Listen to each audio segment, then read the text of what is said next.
Hello, everyone. I'm Dr. Thunder, and this is Tenor Talks with Dr. Thunder and Dr. Brooks. And you can see the image behind me.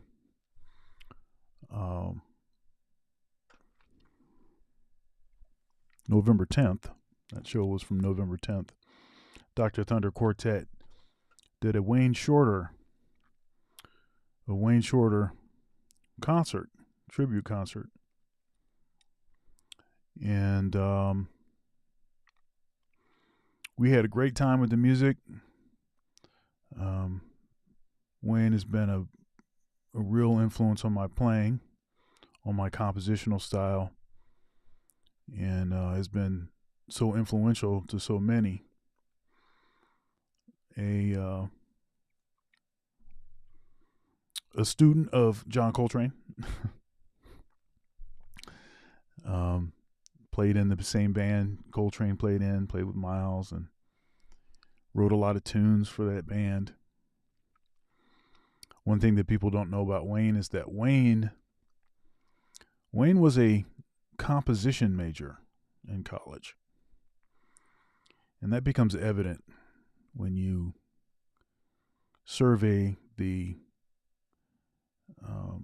harmonic sophistication of his compositions. I heard earlier today that Wayne Shorter had passed away. And so, rest in peace. Rest in power. Wayne Shorter. Today's show is going to be all about equipment. It's going to be all about equipment. And saxophone players, as much as anybody, maybe only second to guitar players, are all about gear. Right? What kind of reeds? What kind of mouthpiece? What kind of ligature? What kind of horn? What year is that horn? Well, I got a Mark 6, but what's the serial number? All of this total nerding out on equipment.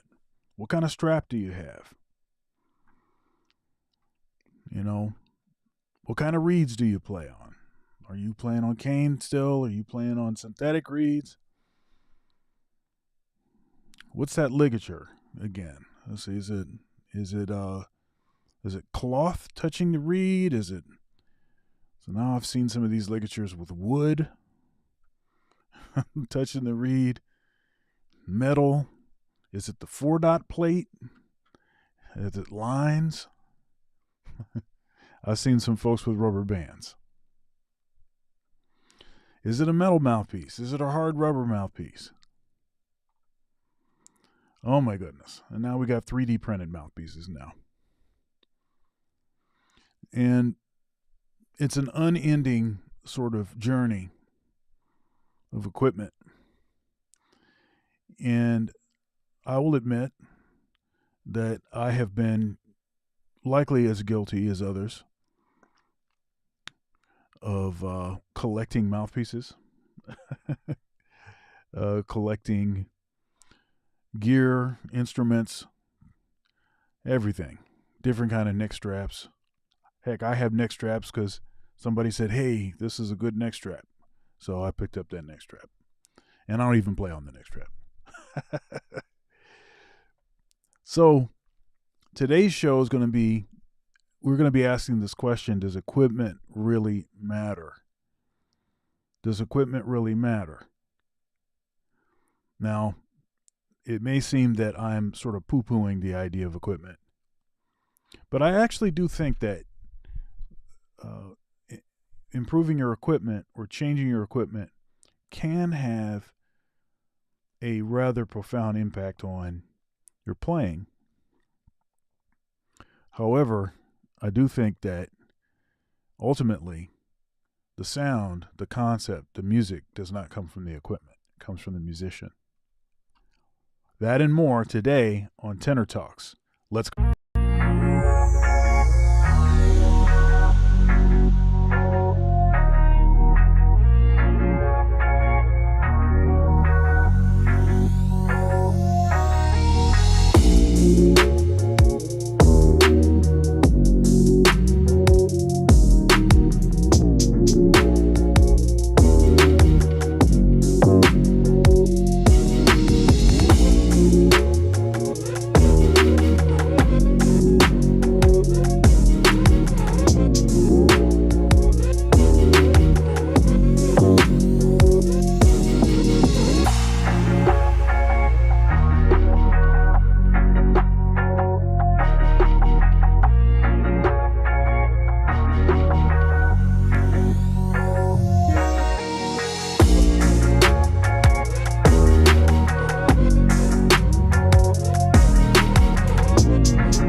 What's happening?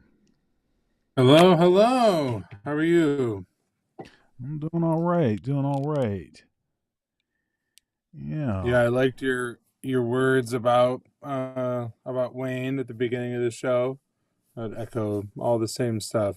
So, rest in peace for him. Yeah.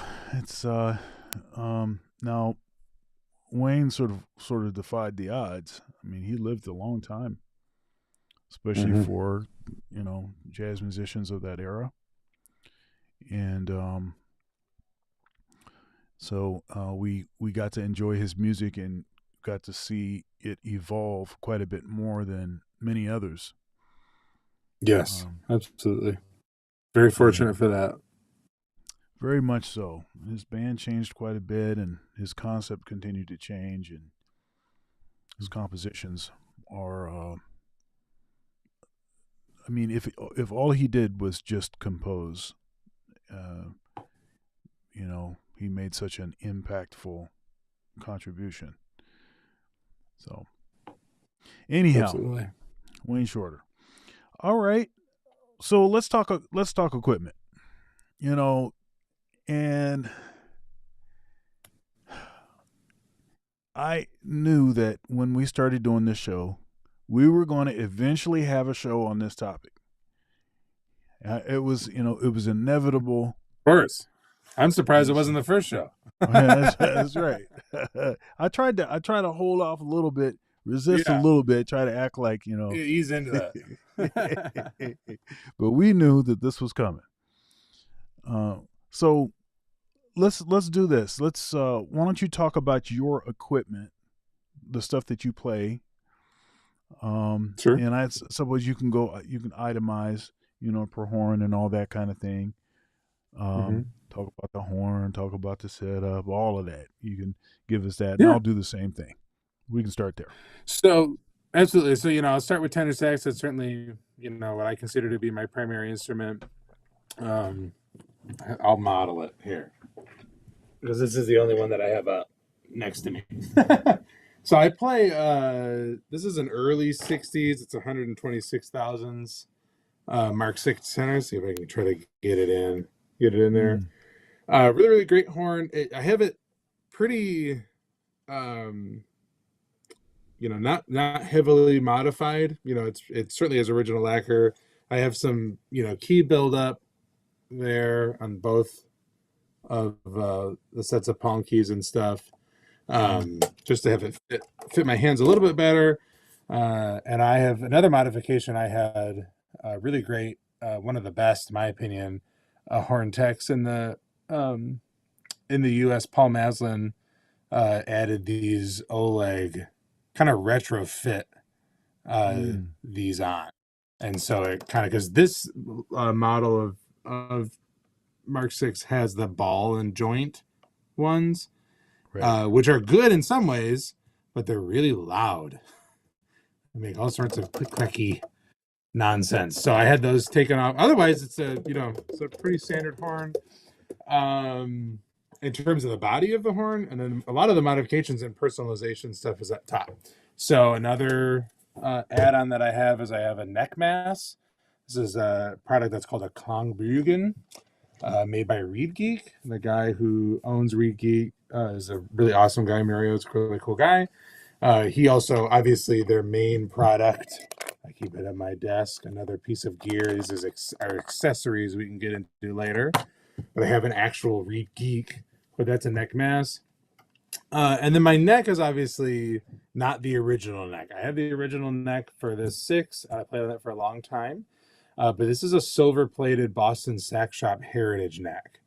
Um, and, I don't know if I know enough about the science or anything crazy, but I think it's modeled to be more like a super balanced action neck than a So a six larger neck. bore. Part, yeah. That it's also supposed to be very lightweight, so it's not nearly as much metal kind of around Mm. it. It's a very, very slim tenon ring, so it's designed to let it vibrate.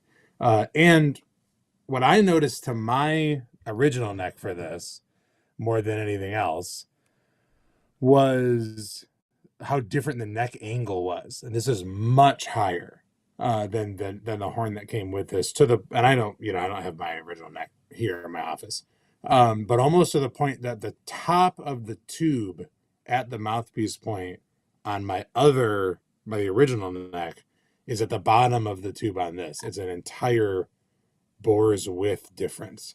I got this, years ago through a connection I have with Boston Sax Shop. It was early on in that, at least of them producing these necks, and totally blew me away. I didn't think it would or could have made that big of a difference. I've never put my original neck back on. And this kind of gets into a little bit of an equipment philosophy thing that we can get into, but moving along, I have this is a gold-plated brass Claude Lakey Apollo model that's it's not modified, but it's kind of an early version of it. Silverstein ligature, I think these are fantastic. And then I've been playing on these Legers, and I'm loving them. It took me a little bit of time because I was playing on Kane. I've been converted. That's the dark side, man. Dark side. You know you don't get back from the dark side. I'm just I know. warning you. Go ahead. I've been really, really impressed. I had to dial in what I was looking for, and I have had to adjust the way I play. And I think that's, kind of actually really giving the synthetic reed a shot. Before, my expectation was I want a reed that plays like Kane. And really where the conversation needs to be is, and this is, going to be kind of a launching point for a lot of other discussion on this, but there's pros and cons to any equipment. Yep. Right? So there are things that I like better about Kane reeds than I like about this reed, and there's things that I like about this reed that are better. And so ultimately, I had to change my approach to playing this reed a little bit. And once I was able to do that, wow, then the cons are lessened, and I still get all the pros. And I think overall, I've been really, really impressed with it. The consistency is awesome. I feel like I don't have to spend as much time warming up during practice sessions or at performances. Yeah. And it's an American cut 2.5. I've really been liking that. So, so that's my setup. And there's the Amazonness of those reeds, which means that you can get on Amazon and have a reed there the next day that will play. Exactly. And you factor. you do have to break them in a little bit, right? This reed has changed a little bit since I started playing it.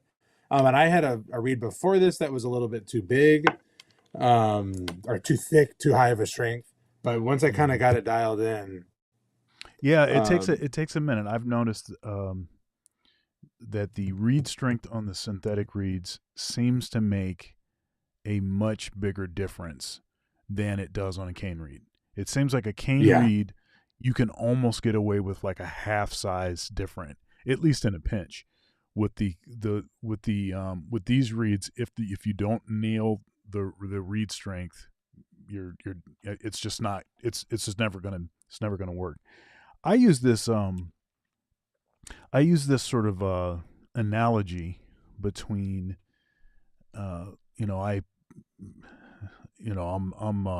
I'm a little older than you are.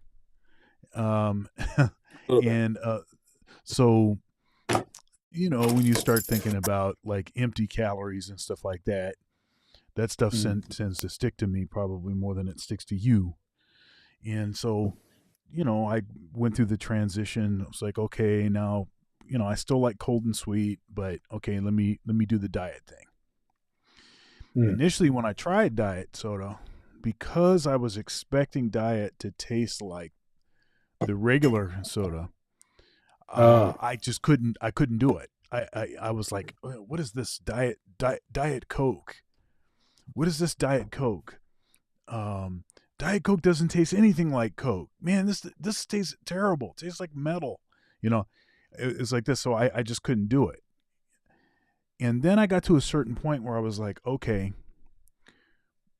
I really need the benefit of being able to drink this without like 220 empty calories. Mm. So, can I think of it as a different drink?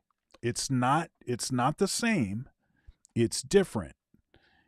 Can I learn to like that? And then I learned to like that.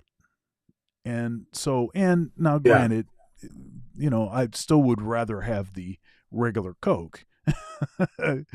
but the but the Coke Zero or the Diet Coke is just, I deal with it. And I think about that the same way with the versus Cane versus the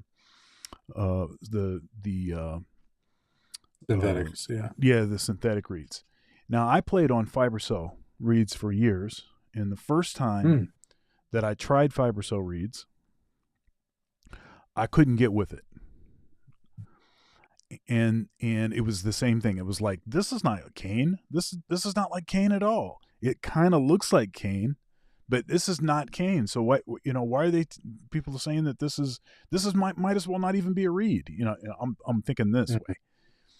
And then you know, cane, the quality of cane got really bad, and I was like, no, this is like 25 years ago. Quality of cane got Mm. really dipped and just really got terrible. And I was like, you know what? Let me try this again and see if I can get my mind in a different place. And I was able to do that, and then I've never gone back to cane Sure. reeds. Now, I say over the last, let's see, it must be about 6 or 7 years, I've been playing on Legers. Now, I couldn't get with the original Legers because they were like way too hard, and it was just Yeah. it's just like a totally different reed than the signatures or the American cuts. When they made the signatures, that was a quantum leap in my estimation from Mhm. what they used to have, the studio cut and the original reed. It Yeah. was a quantum leap. It was just way better. And so I was doing that for all the classical saxophone playing, but I was still playing FiberCell on everything else. And then I switched from FiberCell to Signature, and I could do it. I could do it on alto before I could do it on tenor. On tenor, it was still Hmm. kind of like I was getting this weird mid boost in the sound, upper mid boost, and I was like, what am I going to be able to do about this? So then eventually, I don't know what happened, but then all of a sudden I started to be able to play them on tenor, and then they came out with the American cut reeds, which I think for jazz playing are quite a bit better than the signatures. Though I play a Yeah, and signature that's on what they're designed for sure. yeah, Yeah. and I play signature still on soprano, and I play signature on Barry because they don't make an American cut for Barry. Um, and I play the European cut for clarinet, which is a Yep. little Same. bit wider and is a little bit shorter. The reed is, um, but everything else I'm playing American cut Legers. It's beautiful. I don't have to worry about what's going to happen. I get on Amazon, and actually for me, and maybe it's because I've been playing them longer, but it almost seems like there's no real break in. I put it on there, and then I can start playing the gig. Um, Yeah, but well, it's I think great. you're right on that expectation thing. You know what I Yeah. mean with the break-in. So for me, maybe I'm looking for that.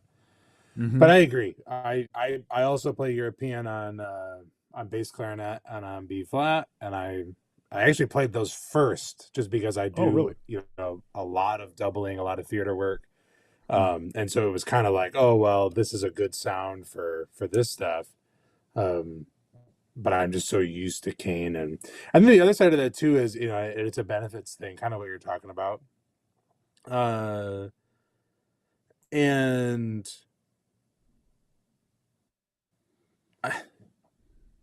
I'm almost more interested, I think, in the benefits of a synthetic reed, and then I look at, well, maybe I want to start looking at other mouthpieces to find that sound. 100%.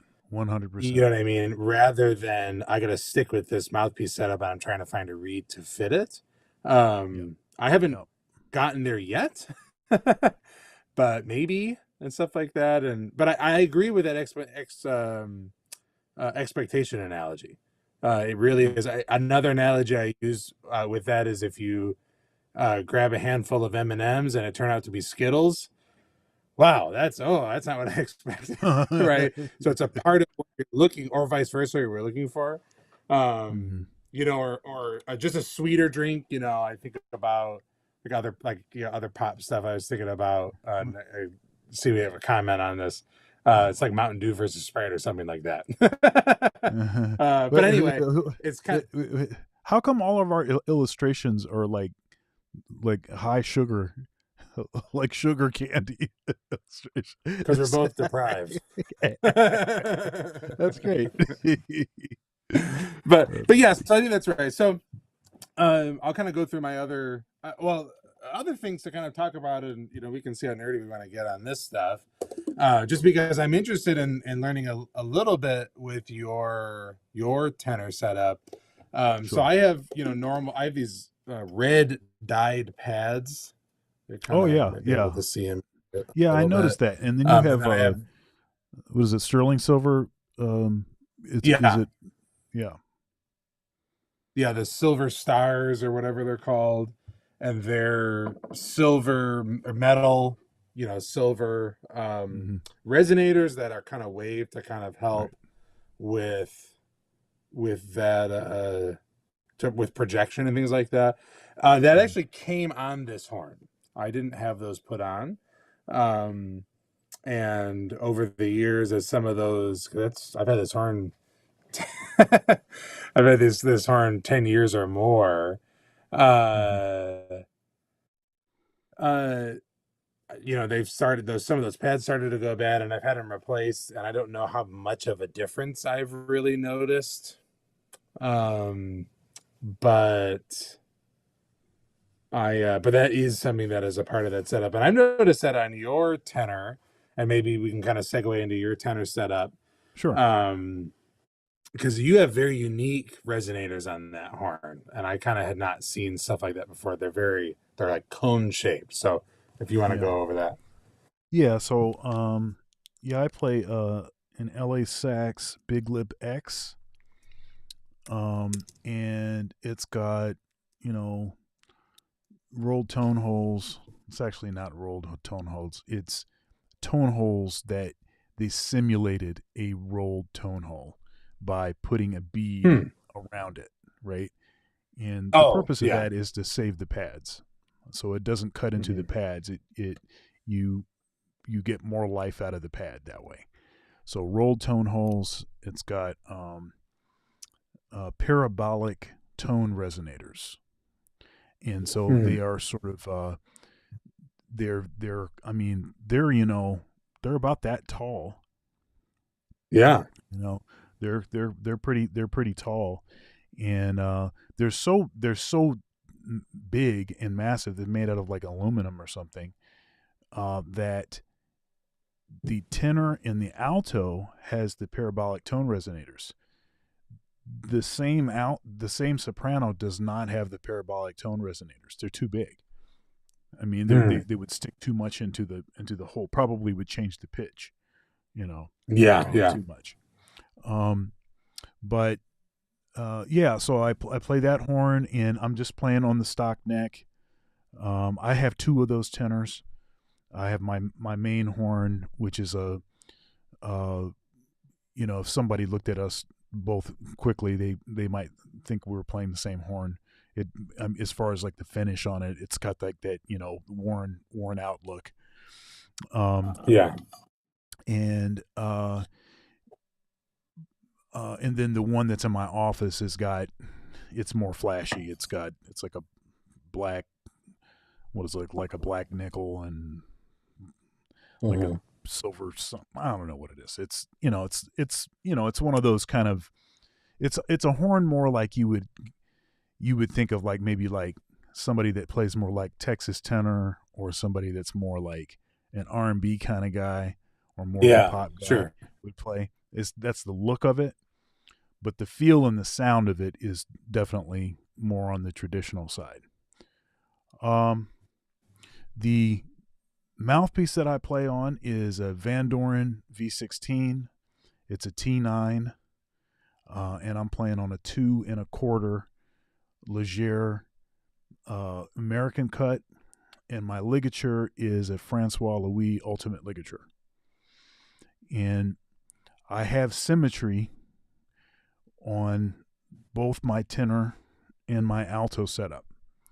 Both, first of all, I play the same horn. It's a Big Lip X, LA Sax Big Lip X. The same mouthpiece. It's an A9 with a medium chamber.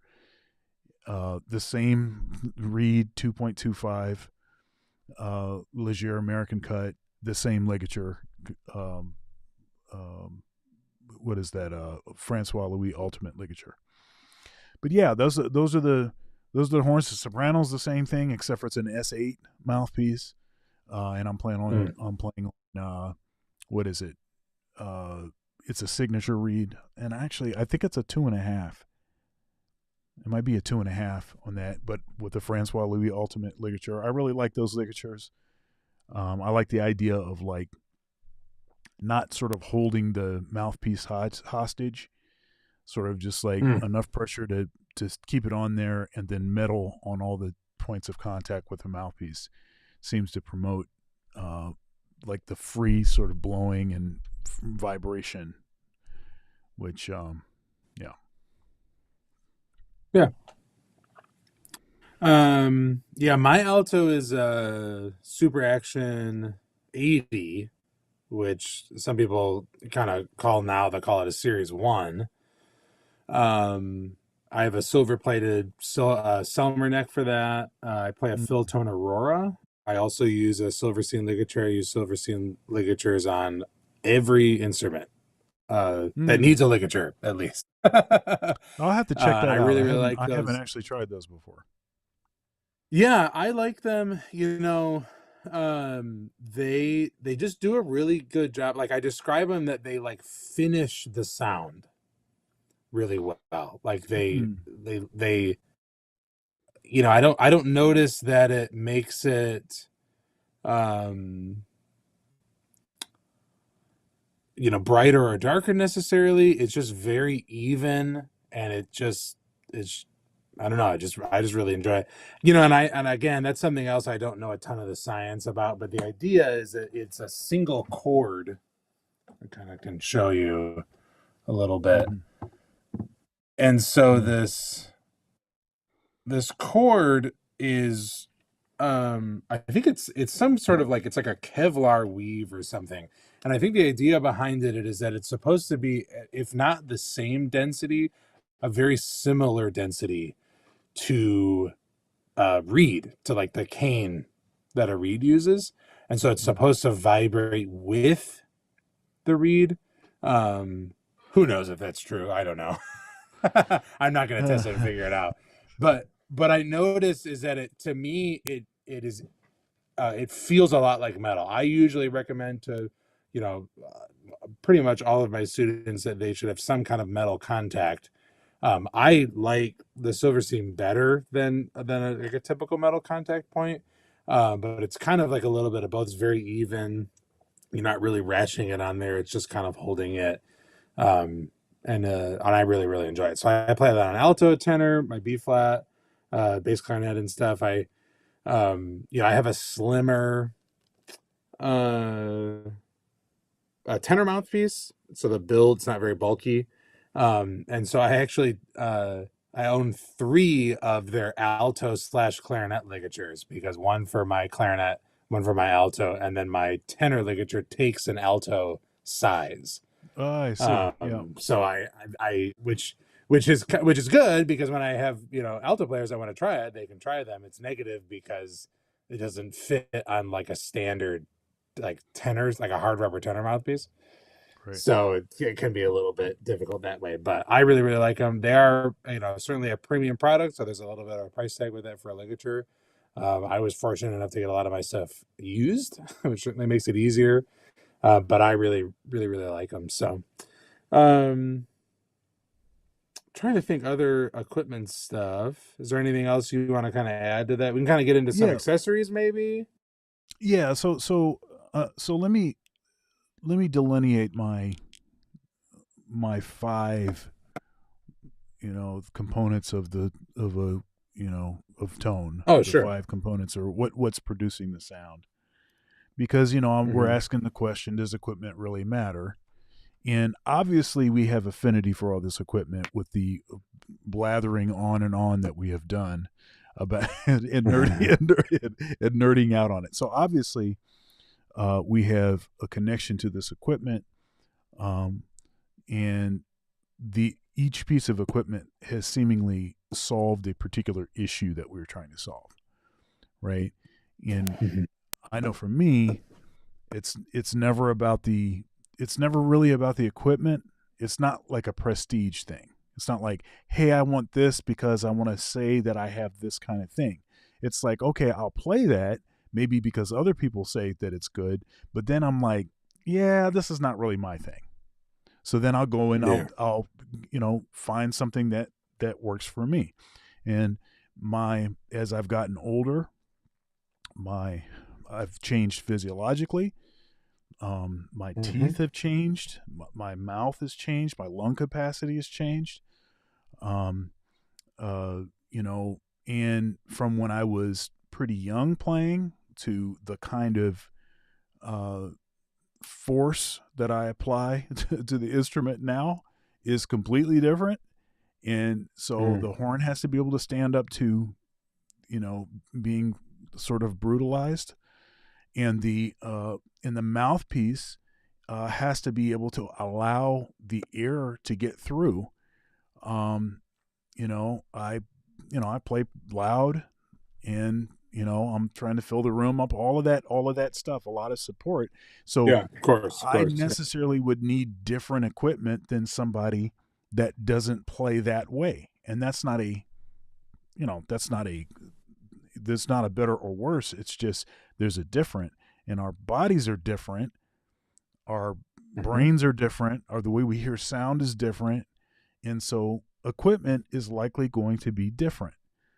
Um, so the five aspects, or the five things that contribute to the sound. Number five is the body of the saxophone.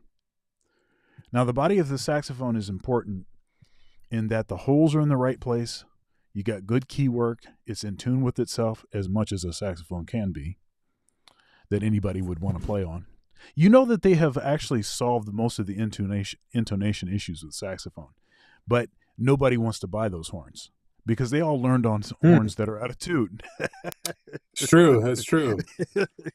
So every time, so it's like if you want to really totally solve the saxophone issue, you have to do it over like 100 years of time. Like you already knew how to fix it, but you have to really you have to really go slow. Oh, that's great. But the body of the horn, okay, so the body of the saxophone is important. Uh, Obviously, you don't want any leaks. You don't want any of that kind of stuff. Good key work, X, Y, and Z. I like a horn that has the modern pinky stacks.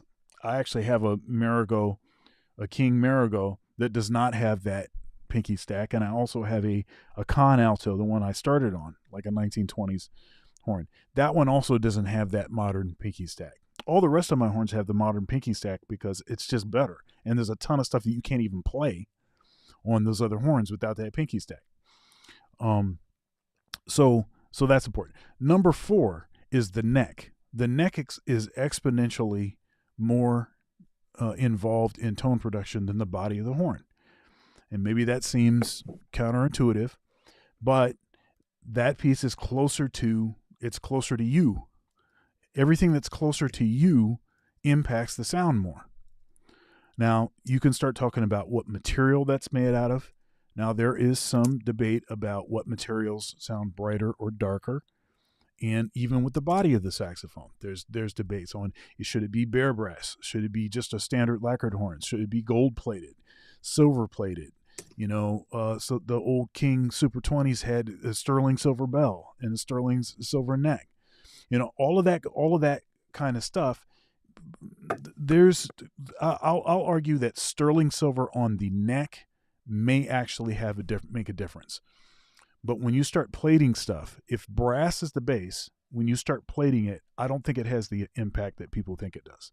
So, for instance, in order for gold to stick to brass, you need a layer of silver.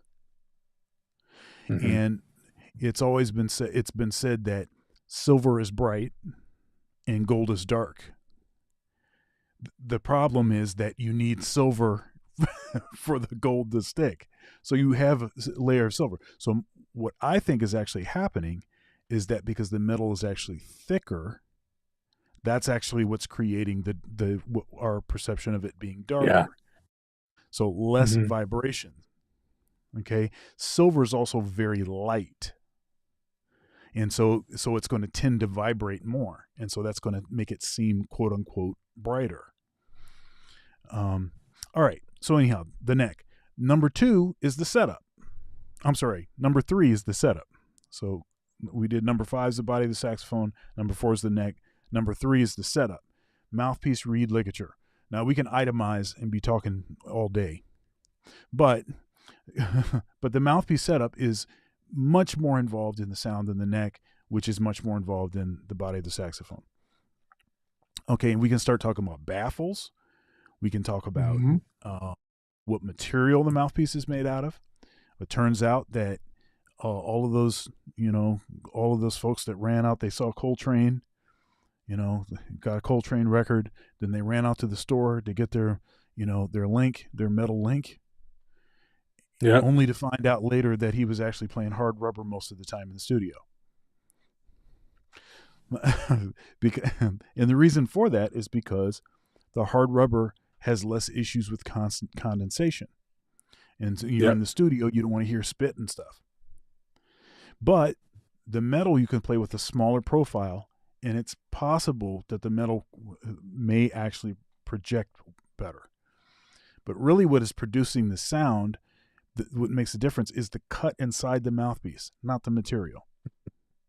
As long as the material can maintain its structural integrity, then really what you're talking about is the shape of the inside of the mouthpiece. So that's number 2. I'm sorry, that's number 3.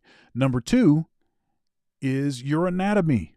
It's your body. It's your diaphragmatic strength. It's your lung capacity. It's your it's your teeth, your tongue, your vowel sounds, A, E, I, O, U. It's your vocal cords. It's your it's how you're set up when you're playing. It's all of that. That's number 2, and number 1 is the gray matter between your ears. So, and I tell students though we may be able to experience some instant gratification from changing your equipment. In other words, you change to something else and then you sound different, at least for a while.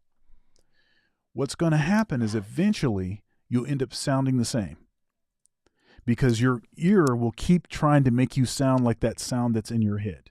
It's because your brain is controlling your body and it's making your body do stuff to make the saxophone sound different. So the most permanent way to change your sound is not by changing your equipment. It's by changing who you listen to. So first of all, what do you think of that?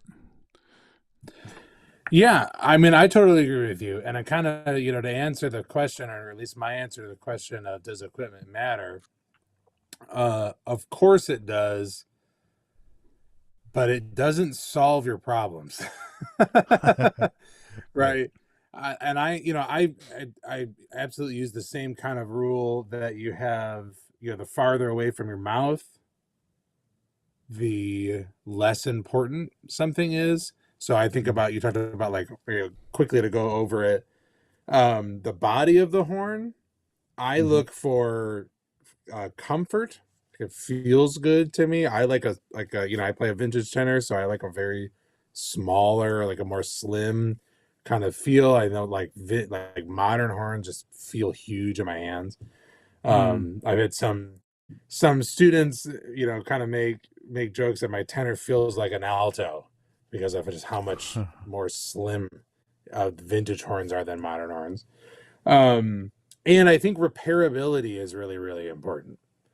That I have a horn that, especially, kind of don't have to worry about it as much, as a university faculty person, because it's easy for me to, drop my horn off and get worked on, or I can sit and do it. But especially when I'm, performing, but also doing stuff on tour, I need a horn that is gonna stay in good shape for a while. And I obviously am taking care of it, and I'm being, I'm certainly respecting my equipment. But I needed to stand up to that, and I think there are some brands that do that better than others. But ultimately, for the horn body, those are kind of the things that I'm looking for. Um, and then I agree. Then the neck, and then your mouthpiece and setup. I think you're probably out of your setup. Uh, your ligature is probably the least important of those three. I think a good mouthpiece and a good reed. But ultimately, I agree with you. The thing that's the closest to your mouth is your mouth itself. And so, and Right. I mean Right. that the physical aspect of how you play, working on fundamentals, like long tones and overtones and things like that, um, ultimately do more for your sound than anything else. And the equipment really is a tool to make it easier for you to achieve what you want to achieve. Right. Right. It's not, and I think that's important, right? It's easier, so it doesn't do it for you, to do what you want to do. So a mouthpiece, I want, maybe I want a bright mouthpiece and blah, blah, blah, or a dark mouthpiece or something that, for this style or whatever. But kind of like your analogy, I don't I don't go and see somebody play and they're kind of like we talked about with getting a metal link or something. I can't assume that the mouthpiece that John Coltrane owned that I will sound like him, right? I have to pair it up to what I'm doing, kind of going that way. um and and same thing for, I think, for reading ligature and all that stuff. And a lot of my equipment for my tenor particularly is really based on comfort, right? I didn't pick to have the silver neck. Actually, on either of my horns, I just like those necks best, and it wasn't really looking for something that was silver. I just think they played better, and it helped me to achieve that sound. Same thing with the neck mask that I have. That was, oh, this helps me to do what I want to do easier. Great. Because then I'm spending more of my time and my energy focused on the music than I am focused Mm. on, oh, I got to get this saxophone to work. And that's kind of, getting back to the Leger thing, that's probably the thing, we're talking about, you have to balance pros and cons. Not having to worry about that Oh is a goodness. big pro. Oh Yeah. yeah. Because it allows me to focus on what I have to say rather Yep. than the equipment. It helps me to get beyond it. Um, so there's that kind of thing, but I agree. I really like using that analogy to kind of help you when I have, especially high school students, but even our university students and lessons and stuff. Oh, I'm thinking about buying a new saxophone. I'm thinking about buying a new saxophone. It's like, well, you got to get a mouthpiece first, and it's also good for you because it's better for your dollar. Right. Right? You spend a lot of money on a saxophone, and you spend a lot of money on a Mm. mouthpiece too, right?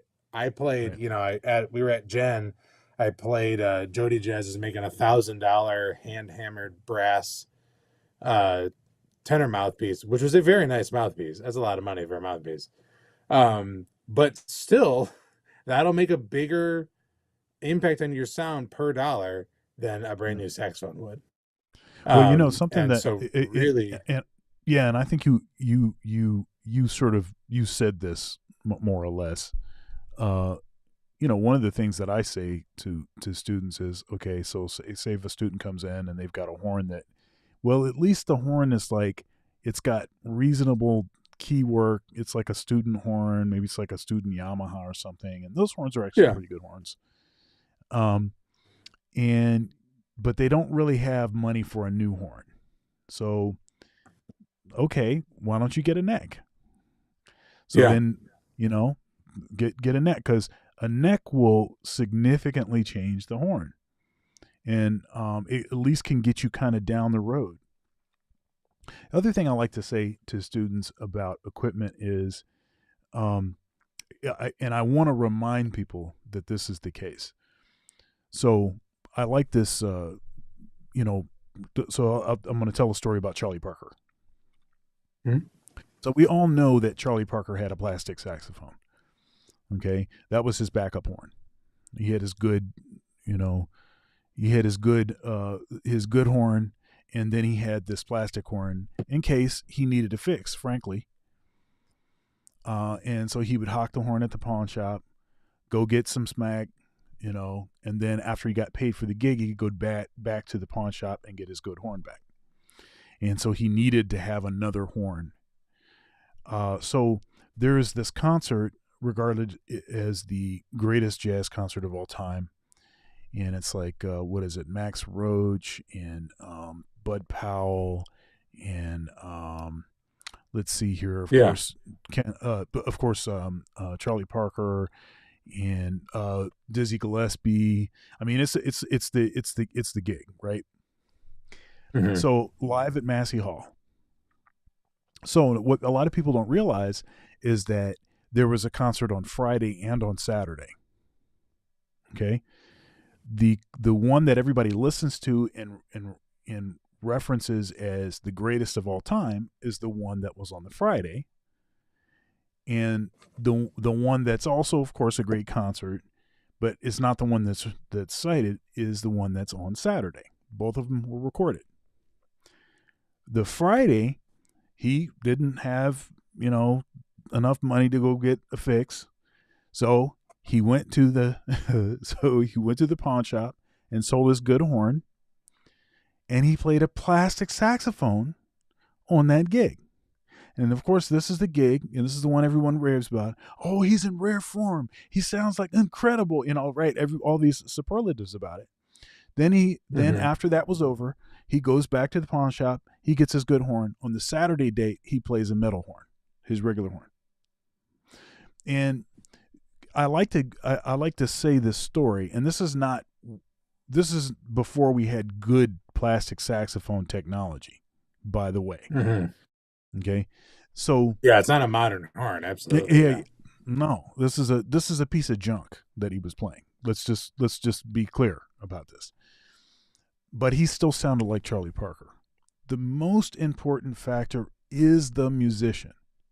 It still is the musician, and I think one of the alluring, it's like a siren at sea, and you and you run into the rocks, uh, Hmm.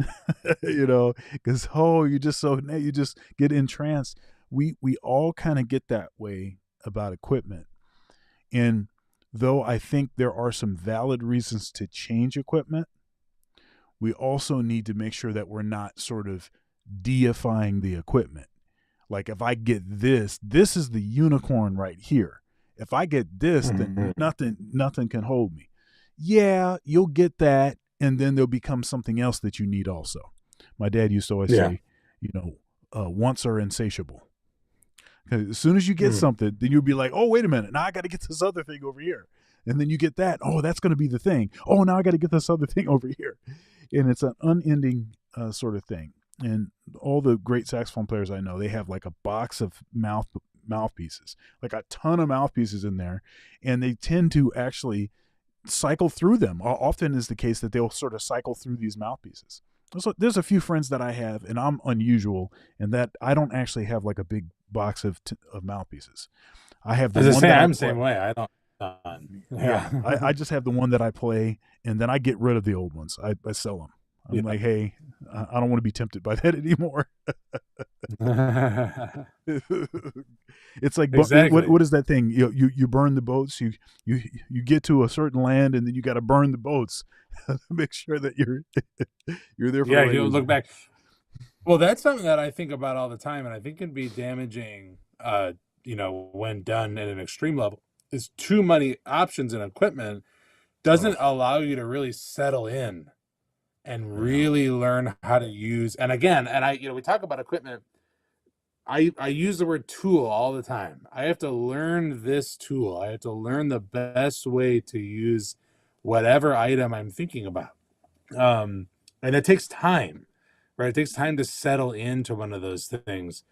And that's kind of be what's a little bit dangerous about sometimes going to trade shows where you go and play it, and you're in a weird, acoustically weird place, and wow, this just solved every single one of my problems, and oh my gosh, and only, and they got it on discount, they're only $700 for this mouthpiece. Oh, I should take care of this. I should get this now. But I think that stuff is super, super important, to be focused on in terms of equipment, is that it really is about you. And I say this all the time, and this is true with anything, but you can put a saxophone in a room for 100 years, it's not going to make any sound on its own. Yep. Right? It has to That's be right. you that is the artistry, is the music or whatever. I think that's really, really important. So, And I'm I don't know. I think we need, I will say this really quick. I yeah, think go we ahead. might need a part 2 on this. Yeah, because we can just go crazy. Let me say this one last Oh thing, and yeah. then I think we can probably close Sure. down. Uh, Yeah. so, and this is I have, uh, you know, I have one of the mystical, much fabled unicorn saxophones. I own it. Hmm. It's a 70,000 series Mark 6 alto. It's been in my family for a long time. It'll never get sold. It'll always be with me. Um, Hmm. and so it's a Mark 6 that was made in about 57. The metal, the the sort of thinness of the keys that a lot of guys like. Um, all of the stuff that the sound, everything, all of that. That horn is Yeah. that horn, Hmm. and I prefer not to play it. It's a great horn.